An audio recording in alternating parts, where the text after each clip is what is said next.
मैं पहले क्लियर कर दूं, यहाँ से क्वेश्चन आएंगे 100% आएंगे। अब जितने हॉर्मोन्स के नाम है वहां से क्वेश्चन आएंगे। अब यहाँ से कौन कौन से क्वेश्चन आएंगे इसलिए ध्यान देना। Auxin, line to line meaning समझ बेटा, एक्स्ट्रा कुछ नहीं आएगा, जो आएगा यहीं से आएगा। जो ऑक्सिन वर्ड है इसको ग्रीक में ऑक्सिन को एक्चुअली बोलते हैं टू ग्रो, मतलब ऑक्सिन का एक्चुअल मीनिंग क्या है? ग्रो, ग्रो होना।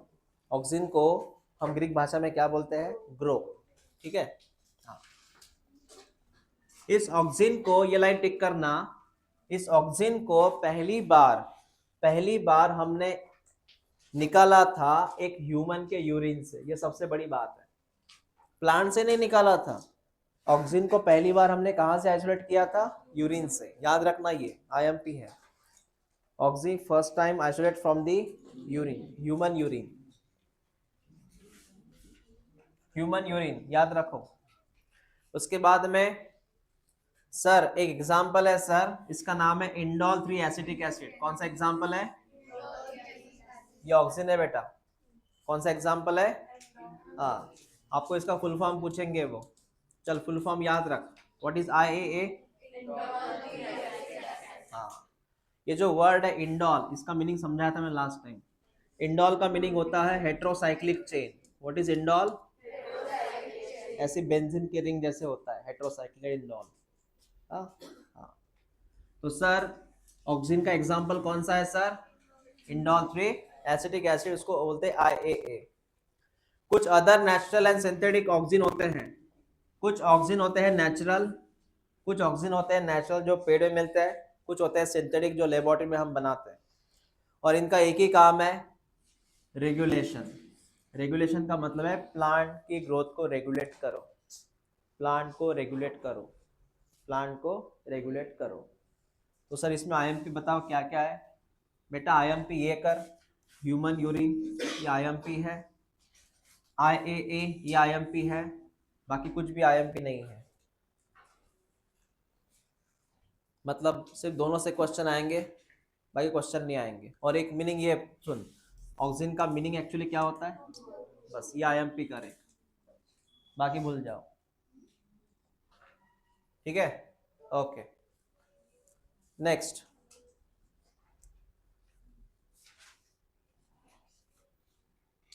सुन बेटा,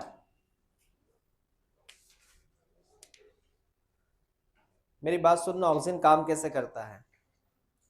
ये पेड़ है, ये पेड़ है, ये पेड़ का रूट का एरिया है, और ये पेड़ का ऊपर का एरिया है अपेक्स। पेड़ का एक एरिया जो टिप पे है, पेड़ का दूसरा एरिया जो टिप पे है, ये रूट टिप है, और ये शूट टिप है। शूट मतलब ऊपर का एरिया।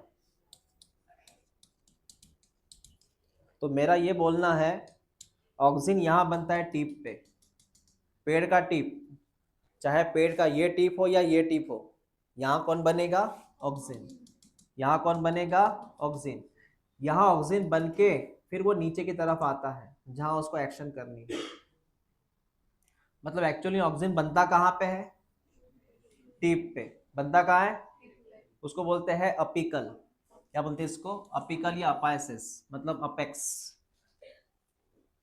तो रिपीट कर, कहाँ बनता है auxin? Apex of shoot and apex of root. फिर वहां बन के फिर वो नीचे की तरफ आता है जहां पे उसको काम करना है। वहां पे समझ में आया मैंने क्या बोला? तो क्लियर हुआ? तो बताओ प्रोडक्शन कहाँ है उसका? Apex of shoot and root, shoot and root. समझा सर? ठीक है बेटा। उसके बाद ये टिक कर, दो नाम टिक कर। सर ऑक्सीजन के दो नाम है, IAA और दूसरा है IBA। ये दो नाम टिक कर। क्यों सर? क्योंकि ये बेटा ये दोनों है नेचुरल ऑक्सीजन, ये दोनों है नेचुरल ऑक्सीजन जो तुझे मिलेंगे पेड़ के अंदर। बता, दो एग्जांपल बता नेचुरल ऑक्सीजन के। हाँ,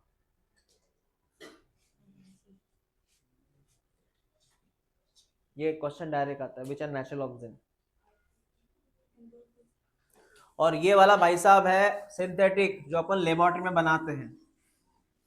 ये दो है लेबोरेटरी में बनाते हैं सिंथेटिक, जिसको अपन ने बनाया, हमने खुद ने बनाया लैब के अंदर। Which are synthetic? What is NNA? What is 2,4-D?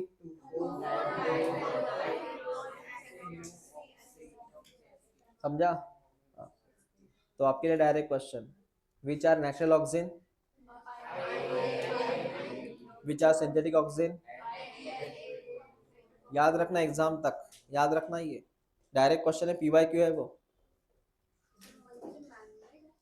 हाँ, ये मैन मेड है, ये हमने बनाया है। इसका यूज कहाँ पे होता है सर?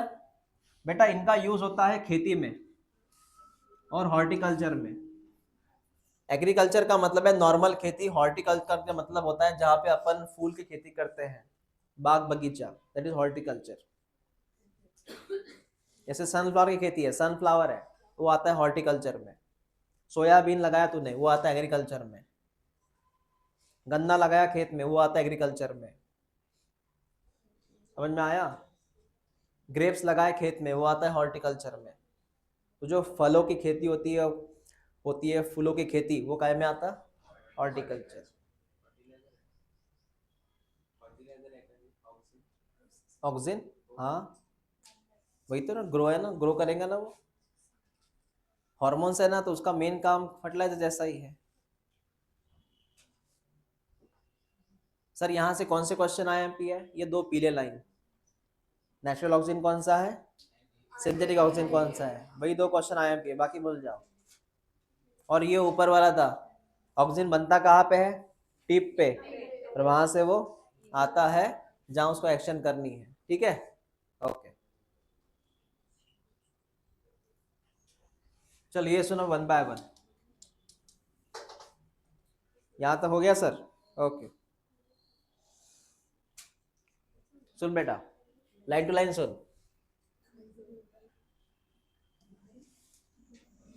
पहले ये सुन सर, अगर हमने कोई स्टेम लिया, सर, और स्टेम को हमने सर कहीं से कट कर दिया। बेटा स्टेम को तूने कट कर दिया, तूने स्टेम को कट कर दिया, और इस स्टेम वाले एरिया में तूने ऑक्सीजन लगाया। क्या लगाया बेटा? ऑक्सीजन। तो पता है क्या होता है यहाँ पे कंसेप्ट? तूने स्टेम को कट किया, यहाँ पे ऑक्सीजन लगाया, तो वहां पे रूट निकल सकते हैं। क्या निकल सकते हैं? रूट। मतलब कटे हुए स्टेम से क्या निकल सकते हैं? रूट, नीचे की तरफ से। किसकी वजह से? ऑक्सीजन। कटे हुए स्टेम से क्या निकल सकते हैं? रूट। वही लिखा, initiate the rooting in the stem cutting. समझा मैंने क्या बोला? तो हाँ, याद रखना। ठीक है, दूसरा है प्लांट प्रोपोगेशन। प्लांट प्रोपोगेशन का मतलब होता है 1 के 2 प्लांट, 2 के 4 प्लांट, 4 के 8 प्लांट। मतलब प्लांट को अगर मल्टीप्लाई करना है, ये जो प्लांट प्रोपोगेशन है ना, ये कंसेप्ट आता है एक्चुअली टिश्यू कल्चर में। तो बस इतना याद रख तू, क्योंकि टिश्यू कल्चर समझाना पड़ेगा मुझे अभी, वो है आगे वाले कंसेप्ट में। तो बस इतना याद रख, प्लांट को अगर दुगना करना है तो ऑक्सीजन का यूज करना पड़ेगा। प्लांट को अगर दुगना करना है तो किसका यूज करना पड़ेगा? ऑक्सीजन का। इसका शॉर्ट एग्जांपल बताता मैं, देख ले इधर, देख ले इधर। एक लंबा सा स्टेम है, ये स्टेम है बेटा, बराबर है। इसके तूने 2 टुकड़े कर दिए। कितने टुकड़े? 2 टुकड़े कर दिए। एक टुकड़ा ये है, दूसरा ये है। एक सर एक सिंगल स्टेम था, तूने कितने टुकड़े कर दिए? 2। अब इसको तूने ऑक्सीजन अप्लाई किया, इसके ऊपर ऑक्सीजन, इसके ऊपर ऑक्सीजन। ऑक्सीजन की वजह से सिंपल सी बात है, इसको कौन आएंगे? रूट आया ना, मतलब इससे एक नया प्लांट बनेगा। इसको भी कौन आया? इससे भी नया प्लांट बनेगा। मतलब तेरे पास कितना प्लांट था पहले? एक। तूने टुकड़े किए, टुकड़े के बाद तूने यहाँ पे क्या लगाया? ऑक्सीजन। उससे क्या बना? रूट बना। मतलब एक पूरा प्लांट बन के रेडी है ना। तो एक के कितने प्लांट? इसको बोलते हैं मल्टीप्लीकेशन। क्या बोलते हैं इसको? समझ में आया? क्योंकि पौधे को रूट चाहिए, क्योंकि जमीन में लगाएंगा ना, तो इसको कहाँ लगाएंगा? तो इसको रूट चाहिए ना। हाँ, तो एक के हो गए 2 प्लांट। रूट जरूरी है। जमीन में लगाने के लिए। ओके, उसके बाद सर समझ में आया, मैं लाइन टू लाइन समझा रहा हूँ, देख ले बेटा। उसके बाद में पाइनएप्पल में फूलों को लाने के लिए हेल्प करता है ये, मतलब पाइनएप्पल जो एक फल है वो पहले फूल था, तो फूल खिलने के लिए ये ऑक्सीजन जरूरी है। क्या के लिए जरूरी है? फूल खिलने के लिए। Promote the flowering in pineapple. हाँ सर, बात समझ में आ गई। ये ना सबसे आईएमपी पैराग्राफ पढ़ा रहा हूँ मैं आपको। उसके बाद prevent the fruit and leaf drop at early stage. सुन बेटा, मेरी बात सुनना। हाँ, ये पेड़ है, ये पेड़ है, पेड़ के ऊपर कच्चा फल लगा हुआ है। कौन सा फल लगा है? कच्चा फल। और उसी पेड़ के ऊपर लीफ लगा है। कच्चा फल या कच्चा लीफ कभी पेड़ के नीचे गिरते क्या? गिरते क्या? नहीं ना, ऑक्सीजन की वजह से। इसकी वजह से कच्चा फल है, जब तक पकेगा नहीं तब नीचे नहीं गिरेगा वो। कच्चा फल पेड़ पे ही रहता है, तो इसको पकड़ के रखा किसने है? ऑक्सीजन। लीफ है, कच्चा नहीं बोल सकते, लेकिन हरा लीफ है, पीला लीफ नहीं है। लीफ पीला जब होएगा तो समझ जाना ये ओल्ड हो गया। क्या हो गया? ओल्ड। हरा लीफ है सर, मतलब अभी भी है वो, मैच्योर्ड लीफ है या नन्हा सा लीफ है, पेड़ पे ही है, क्योंकि इसको किसने रोक के रखा है? ऑक्सीजन ने। समझा मैंने क्या बोला? तो हाँ सर, समझ में आया। उसके बाद ये स्टेटमेंट देख ले, promote the abscission of older mature leaf and fruit. ये अलग है, ये चीज अलग है, ये चीज जो है ना बेटा अलग है। अब सर फल पक चुका है, फल पक चुका है और लीफ बूढ़े हो चुके हैं, लीफ बूढ़े हो चुके हैं। अब फल पक चुका है, लीफ बूढ़े हो चुके हैं, फल को नीचे गिराना या ओल्ड लीफ को नीचे गिराना ये भी कौन कर रहा है? ऑक्सीजन। और ये नीचे गिराने को हम बोलते हैं एब्सिशन। क्या बोलते हैं? हाँ, नीचे गिराना मतलब होता है फॉल आउट, नीचे गिराना, एब्सिशन। मतलब एक तरफ देखो, कच्चे फलों को यहाँ पकड़ के रखना और पके हुए फल को नीचे गिराना, ये दोनों काम कौन कर रहा है? अकेला ऑक्सीजन कर रहा है सर। बात समझ में आ गई बेटा? हरे लीफ को पेड़ के ऊपर रखना और पीले लीफ को नीचे गिराना कौन कर रहा है? ऑक्सीजन। थोड़ा ऐसा पेड़ की साइकोलॉजी समझो, सिर्फ चैप्टर के लिए नहीं, नॉलेज के लिए भी समझो, ऐसा क्यों होता है, कैसे होता है। कोई लीफ अपने आप कैसे गिरेगा? एक तो जोर की हवा आएगी इसलिए गिरेगा, उसमें लीफ नहीं, पूरा पेड़ ही निकल जाएगा। लेकिन नेचुरली होता कैसे ऐसे? रोज तुम्हारे घर में जो बड़े बड़े पेड़ है उसके लीफ नीचे गिरते रहते हैं, ये क्यों होता है?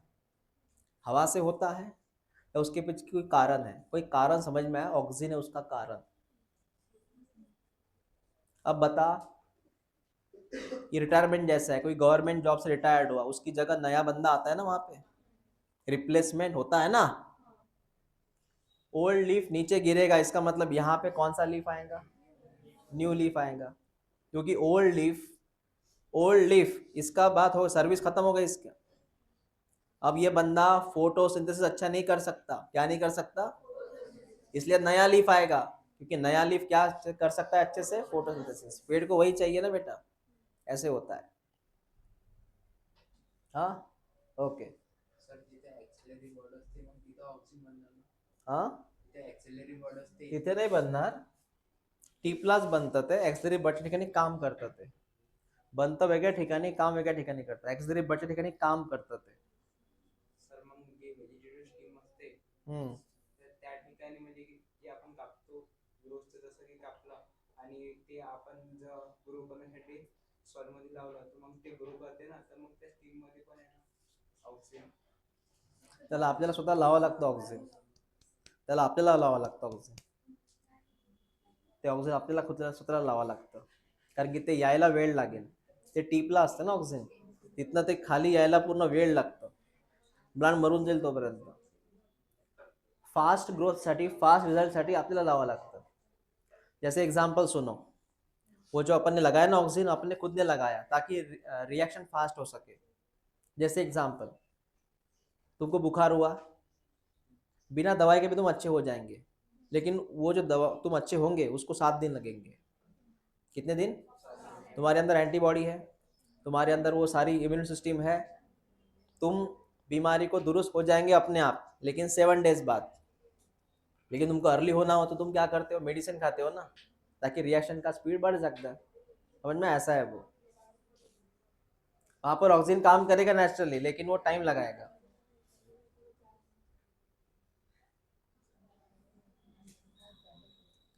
अब बता, 2 तरह की फार्मिंग होती है, एक ऑर्गेनिक और एक केमिकल। तो फार्मर केमिकल क्यों यूज करते हैं?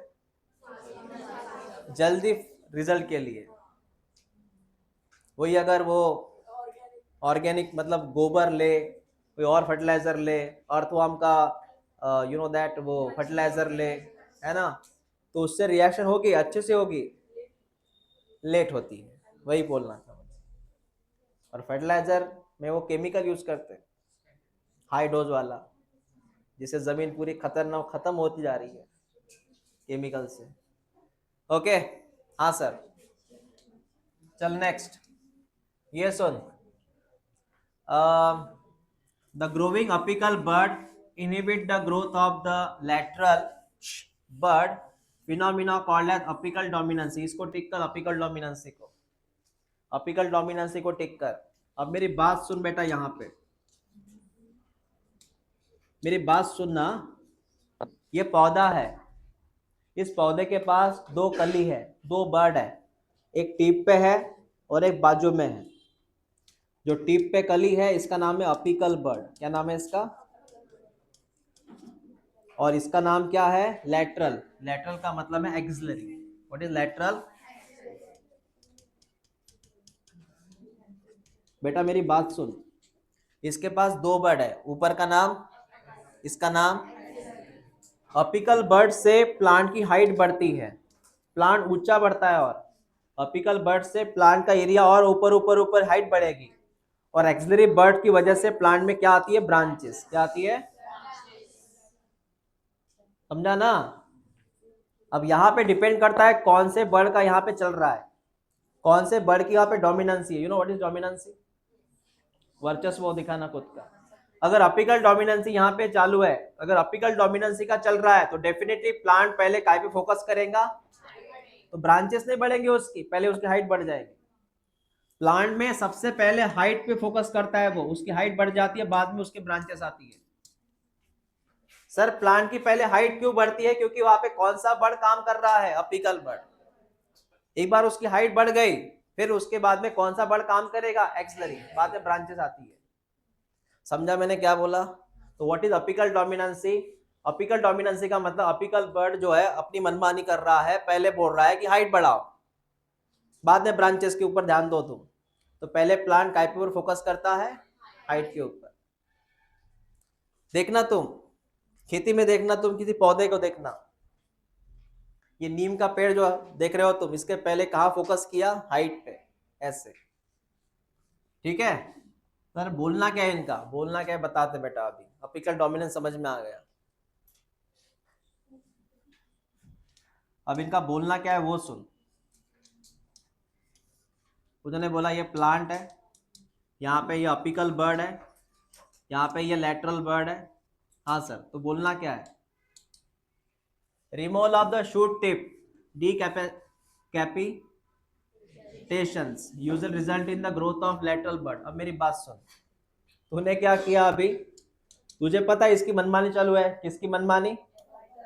इसकी मनमानी शुरू है। तूने इस पोर्शन को कट ही कर दिया। चल भाग यहां से।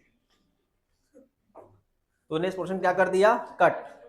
अगर तूने इस पोर्शन को कट ही कर दिया तो बता क्या होगा? अब ये पोर्शन बचा क्या? तूने तो कैंची से काट दिया ना इसको। अगर ये तूने कट कर दिया तो बता प्लांट्स कहाँ फोकस करेगा? उसके बाद वो बढ़ तो चला गया, अब वो ब्रांच पे फोकस करेगा। कहाँ? कहाँ पे? इसलिए बेटा अगर तुझे लगता है कि पेड़ ऐसा बढ़ना चाहिए, ऐसा, तो हमेशा कैंची से उसका जो पोर्शन है वो हमेशा कट होना चाहिए। अपिकल बर्ड क्या होना चाहिए? कट। गार्डनिंग में ऐसे ही होता है। गार्डन में देखना, वो क्या करता है, गार्डनर हमेशा कैंची लेके, बड़ी कैंची रहती है, ऊपर से कट कट करते रहता है ताकि वो गार्डन ऐसा फैले, है ना। तुम्हारे घर में कोई प्लांट हो, तुझे लगता है कि वो ऐसा फैलना चाहिए, अभी ऐसा, उसका जो टिप है ना ऑलवेज कट किया करते जाओ, तो ऐसा बढ़ेगा वो।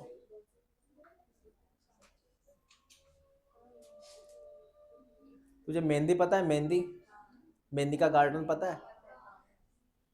दानियाल नहीं पता ना मेहंदी क्या होती है? सिर्फ हाथों की मेहंदी पता है तुझे?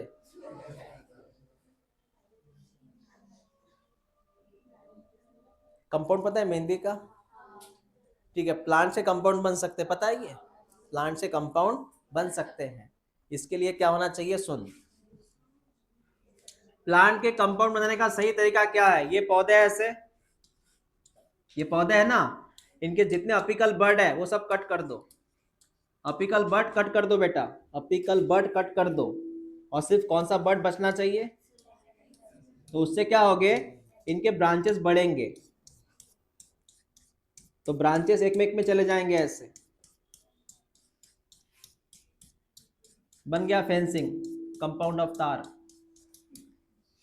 बन गया ना कंपाउंड। इसी कंपाउंड को हम यहाँ पे नाम देते हैं हेज मेकिंग। क्या बोलते हैं इसको? इस तरह कंपाउंड बन सकता है। इवन तो खेती में भी ऐसा हो सकता है, खेत में भी ऐसा हो सकता है। तुझे पता है कि खेत में जब प्लांट लगाते हैं, जैसे तूर का प्लांट है, तो उनके में डिस्टेंस छोड़ा जाता है कुछ, ये तो ब्रांच में ब्रांच चले जाते हैं एक में एक के, तूर मूंग में, है ना, ब्रांचेस में कौन चले जाते हैं, ब्रांचेस, ऐसे होता है। हेज मेकिंग का मतलब क्या है सर? ये होता है ऐसे कंपाउंड क्रिएट करना ब्रांचिंग पैटर्न में। और ये हम कहाँ पे अप्लाई करते हैं? आपने कभी खेती देखी है टी की? कहाँ? असम में देखी है क्या? हाँ, मैं रियल लाइफ की बात कर रहा हूँ। कॉफी का खेती देखा है तुमने? चिकलदरा में कॉफी का खेती है?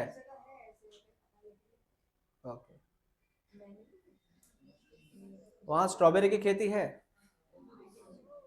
स्ट्रॉबेरी की है उधर, है ना।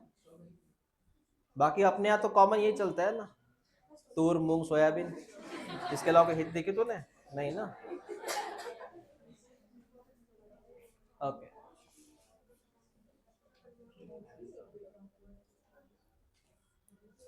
तो सर ये जो इसका टिप है, देख, इसका हमने जो अपिकल बर्ड है, अपिकल बर्ड बेटा, यहाँ पे अपिकल बर्ड था सर, कहाँ पे? यहाँ पे अपिकल बर्ड था, हमने कट कर दिया। यहाँ पे अपिकल बर्ड था, हमने कट कर दिया। तो अपिकल बर्ड के कट होने से कौन सा बर्ड वहां पे काम आएगा? लेटरल बर्ड काम आएगा, लेटरल बर्ड वहां पे काम आएगा सर, ये लेटरल बर्ड है बेटा। देख ले, एक ब्रांच यहाँ से निकल रही है, एक ब्रांच यहाँ से, तो ये होता है लेटरल बर्ड, क्योंकि तूने अपिकल बर्ड कट कर दिया। ओके।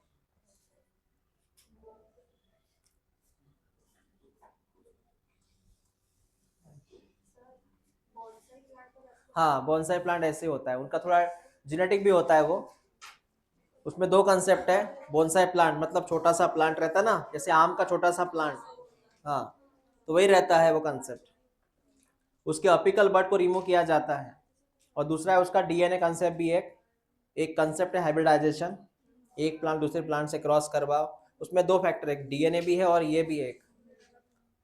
यहाँ तक तेरा वर्क हो गया ना ऑक्सीजन का? चल मेरी आगे वाली बात सुन सर। ऑक्सीजन का यूज हम करते हैं पार्थिनोकार्पी में, इसका मतलब होता है फ्रूटलेस, मतलब सॉरी सीडलेस फ्रूट, टोमेटो। अपने यहाँ टोमेटो में सीड है मानते हैं, लेकिन जो कंपनी को टोमेटो चाहिए, जैसे कि उसको क्या बनाना है, टोमेटो सॉस बनाना है, क्या बनाना है, उसको सीड नहीं चाहिए उसमें। तो ऐसे केस में हम ऐसे टोमेटो बनाते हैं जो कंपनी के लिए होते हैं, स्पेशली सब्जी के लिए नहीं होते, उसमें सीड नहीं होता, उसमें सीड नहीं होता, क्योंकि कंपनी को और नुकसान होगा ना। टोमेटो लाओ, फिर उसमें सीड अलग से निकालो, उसकी अलग से मशीन लगाओ। बेहतर ऑप्शन है seedless tomato, seedless papaya, seedless grapes, ऐसे होता है। कंपनी ऐसे मैन्युफैक्चरिंग करती है। फिर सीडलेस टोमेटो, उसके लिए काय का यूज करेंगे वो? ऑक्सीन्स का। उसके बाद एक लाइन टिक कर बेटा, 2,4-D टिक कर, 2,4-D। 2,4-D एक हर्बिसाइड है, ये लाइन टिक कर। 2,4-D कौन है? हर्बिसाइड्स। और इतना खतरनाक होता है ये 2,4-D, जला के राख कर देता है जंगल को, स्पेशली कौन से प्लांट को? डाइकॉट को। कौन से प्लांट? ये लाइन टिक कर बेटा, मोनोकॉट को नहीं, डाइकॉट को।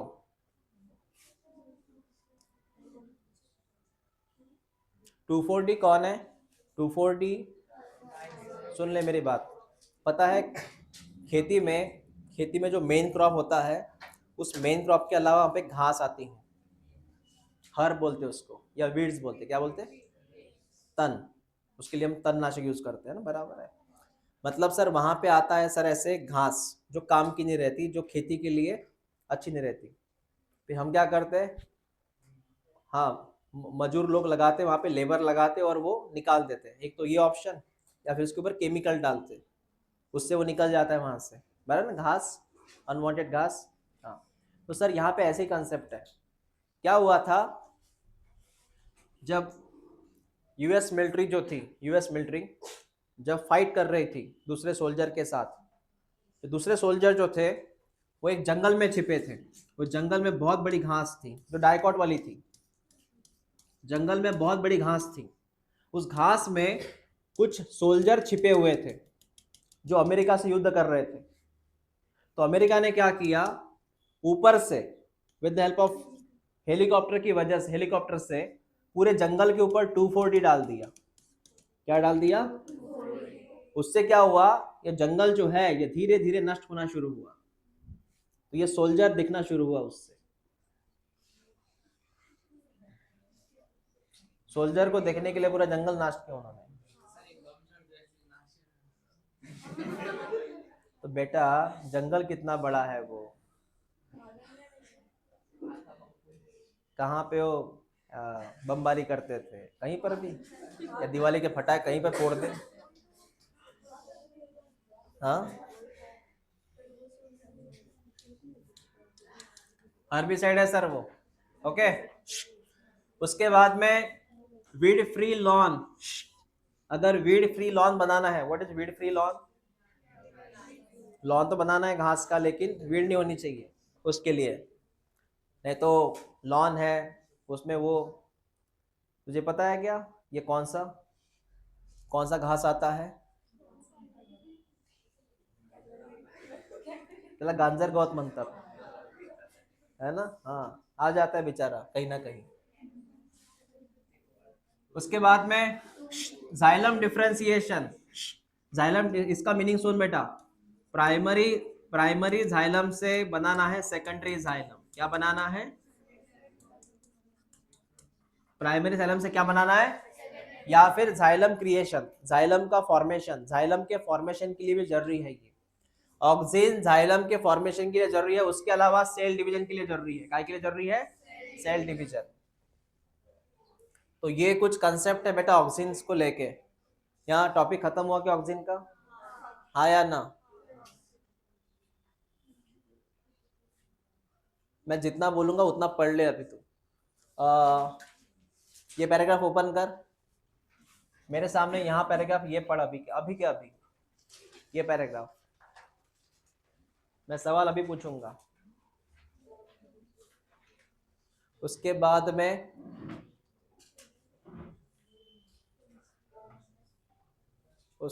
में सर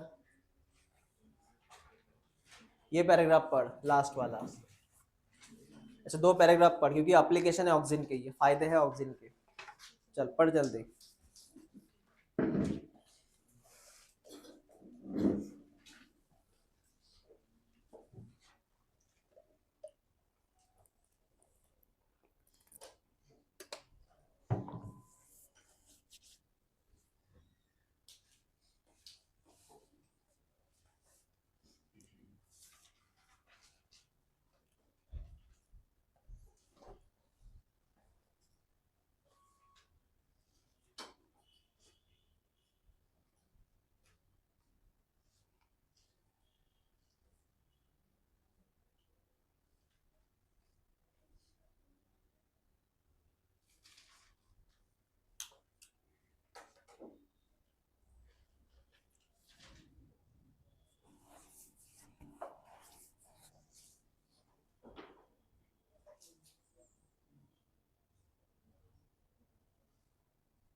बाप रे।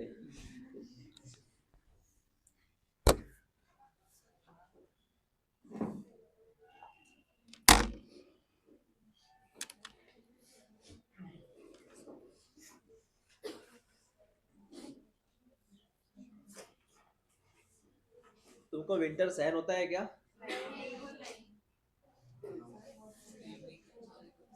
हाँ? नहीं भाई, मैंने उतना ही पूछा, बाकी कुछ नहीं पूछा। अपने काम पे लगो।